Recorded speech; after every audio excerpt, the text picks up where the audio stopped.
मैं मुख्य अग्निशमन अधिकारी तुषार भारते, अग्निशमन व आपातकालीन सेवा विभाग, मनपा नागपुर। जी सर, आज हम आपसे जानना चाहेंगे अग्निशमन विभाग की ओर से नागपुर शहर में किस तरीके की सुरक्षा को लेकर इंतजाम किए हुए। सबसे पहले आने वाले दीपावली पर्व के लिए सभी को हार्दिक शुभकामनाएं। नागपुर शहर में अभी बहुत सारी पटाखा की दुकान लगने वाली है, तो उसके हिसाब से सभी पटाखा के दुकान वालों को हमने सुरक्षा के मतलब अग्नि सुरक्षा के हिसाब से उसको हमने सूचना पत्र निर्गमित किया है। मेरी आपके चैनल के थ्रू सभी से विनती है कि जो भी सूचना पत्र में जो कंडीशंस दी है उसको सभी ने स्ट्रिक्टली फॉलो करना चाहिए। वैसे भी और नागपुर शहर में बहुत सारे हाई राइज बिल्डिंग्स भी आ गई है, तो मेरी सबसे अनुरोध ये है कि जो भी फायर क्रैकर्स है, जैसे कि जो स्काई क्रैकर्स बोलते हैं, जैसे रॉकेट्स वगैरह, ये जब भी फोड़ेंगे उसको खुले मैदान में फोड़िए, जिसकी वजह से किसी के घर में मतलब किसी के घर में जाके कोई आग जलने वाली घटना ना हो। इसके लिए थोड़ी सी सबने ध्यान रखना चाहिए। जी सर, देखा जाता है कि हर साल दीपावली के पर्व में कहीं ना कहीं पटाखों की वजह से, दूसरी इलेक्ट्रिक की वजह से आग पकड़ लेती है, तो फायर विभाग में बहुत सारे कॉल्स आते हैं। तो इस बार क्या एक रणनीति और क्या एक उपक्रम आपने बना के रखे है कि जिस तरीके से आप इस डील को, इसको लेके पर्व में इस चीज से लोगों को बचाया जाए। अभी पूरे नागपुर शहर के लिए हमारे पास 12 फायर स्टेशन है। पूरे 12 फायर स्टेशन 24/7 वर्किंग में रहेंगे, और स्पेशली ये दीपावली पर्व के लिए मुझे ज़्यादा मैन पावर का रिक्वायरमेंट रहेगा, क्योंकि बहुत सारे फायर कॉल्स आते हैं। तो मैंने उस सिचुएशन को ध्यान में रखते हुए थोड़ा सा हमने हमारे 20 तारीख से 26 तारीख तक के हमने सब हमारे मैन पावर्स की थोड़ा सा छुट्टियों को पोस्टपोन किया हुआ है, जिसकी वजह से मतलब मैं पूरे सिटी लिमिट में थोड़ा सा फायर की जो भी सिचुएशन आएगी उसको कंट्रोल करने के लिए हम पूरी कोशिश करेंगे। वैसे ही मेरा फायर कंट्रोल रूम भी 24/7 वर्किंग है। सभी फायर स्टेशंस में, कंट्रोल रूम में, सभी जगह पे मैन पावर और व्हीकल्स पूरी तरह से इक्विप्ड रहेंगे। सिर्फ हमें कोई भी ऐसी घटना घटती है या फिर कहीं आजू बाजू को ऐसे दिखाई आगजनी की घटना दिखती है तो तुरंत 101 नंबर पे कॉल करिए, और जब भी कॉल करते हैं तो जो भी एड्रेस होगा उसका प्रॉपर एड्रेस थोड़ा सा शेयर करिए, सो दैट हमारे फायर टेंडर को जल्दी से जल्दी घटनास्थल पे पहुंचने में मदद हो सके।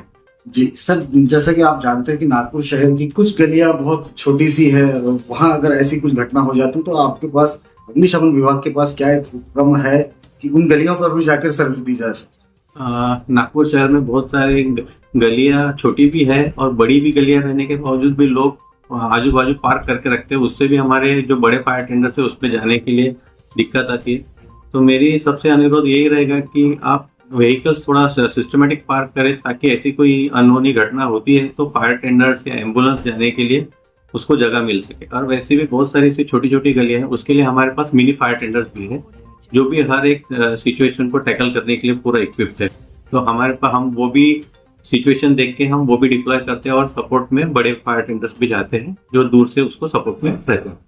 सर, इस वर्ष दीपावली के पर्व में जो पटाखों की दुकानें लगाई जाती है, उनकी किस तरीके से एक लाइसेंसी उपक्रम है, किस तरीके से अपडेशन उनका चालू है, कितने लाइसेंस इस बार रिलीज किया गया है, कितने लोगों को अपडेट किया गया है, क्या कहना चाहिए, कितनी दुकानें लगेंगी नागपुर शहर में इस बार करीबन 800 प्लस टेम्पररी शॉप्स लगे हैं, और उनको fire safety point of view हमने सूचना पत्र निर्गमित किए हुए हैं।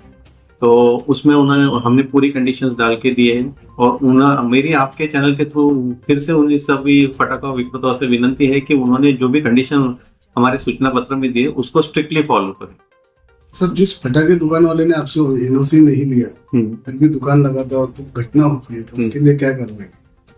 ऐसा अगर हमारे कोई ड्यूरिंग इंस्पेक्शन अगर हमको कोई ऐसा नजर में आता है तो हम इसको तुरंत पुलिस विभाग को इंटीमेट करके उसका दुकान तुरंत बंद करेंगे, उसका सामान सील करने की प्रोसीजर की जाएगी। सर, इस बार नागपुर वासियों को दीपावली के पर्व में आप क्या एक छोटा सा संदेश देना चाहेंगे सुरक्षा? मेरा सभी से यही अनुरोध है कि अभी नागपुर शहर में बहुत सारी हाई राइज बिल्डिंग्स आ चुकी है, तो हाई राइज बिल्डिंग में रहने वाले जो भी लोग हैं, मुझे उनसे यही अनुरोध करना है कि जब भी वो घर के बाहर अगर निकल रहे हैं तो उन्होंने अपने दरवाजे खिड़कियां पूरी तरह से बंद करके निकलना है, क्योंकि मार्केट में अभी नए तरीके के पटाखे बहुत हैं जो ऊपर आकाश में जाके, आसमान में जाके फूटते हैं। तो उससे अगर हाई राइज बिल्डिंग में अगर कोई और वो पटाखा जैसे रॉकेट्स वगैरह है, अगर ये हाई राइज बिल्डिंग के दरवाजे खिड़कियां खुले रहे तो उससे उसको अंदर आके वो आगजनी की घटना होती है। और इसके पहले भी ऐसी बहुत सारी आगजनी की घटना हुई है। इसलिए मेरी सबसे अनुरोध है कि उन्होंने जो भी हाई राइज बिल्डिंग में या फिर फ्लैट स्कीम में रहते हैं स्पेशली, उनसे विनंती है कि वो जब भी घर के बाहर निकले तो वो दरवाजे खिड़कियां पूरी तरह से बंद करके रखे। वैसे ही बालकनी में कोई भी प्रकार का ज्वलनशील पदार्थ साहित्य ना रखे, जिसके वजह से भी आगजनी की घटनाएं होती हैं। और आपके बिल्डिंग में भी, हाई राइज बिल्डिंग में भी जो फायर फाइटिंग सिस्टम लगा हुआ है वो प्रॉपर वर्किंग कंडीशन में है कि नहीं, उसकी भी एक बार जांच कर ले।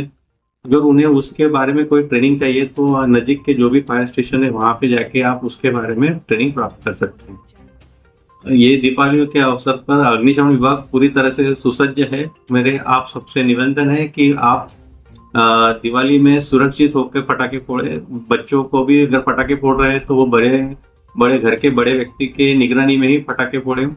महिलाएं भी विशेषतः पटाखे फोड़ते वक्त थोड़ा सा अपने साड़ी का पल्लू, ओढ़नी, चुन्नी, इसका भी विशेष ध्यान रखें, क्योंकि अनदेखी में, अनजाने में कपड़ों को भी आग लगने की बहुत सारी घटनाएं होती है।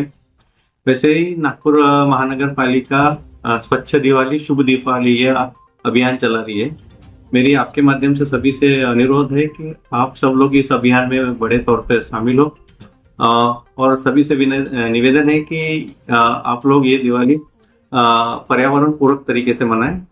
और अग्निशमन विभाग आपके लिए पूरी तरह से सुसज्ज है। आपको ये दिवाली सुख समृद्धि, भरभराट की और सुरक्षित दिवाली रहे, ऐसे में आप सबसे प्रार्थना।